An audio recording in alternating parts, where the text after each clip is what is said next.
Hi everyone! It's Mama Mia. Welcome to Life with Mia and Family. And ngayon, ang tatalakayin natin ngayon ay ang status ng Mama Mia dahil birthday niya today!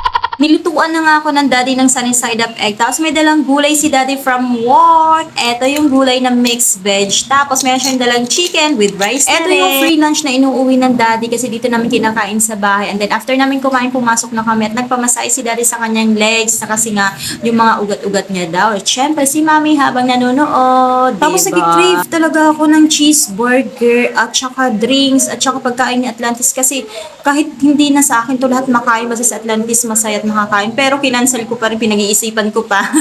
Tapos sa pag-isip ko, lumabas na lang kami. Tapos wala si Atlantis sa labas. Kasi nga sabi niya, let's go, let's ride na daw. Punta kami ng Yayi. Jollibee yun. Hey, opo.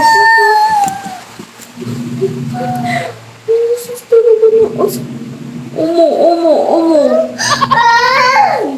Bakit? Cake? Ako may birthday daw siya, nagre-request ng cake.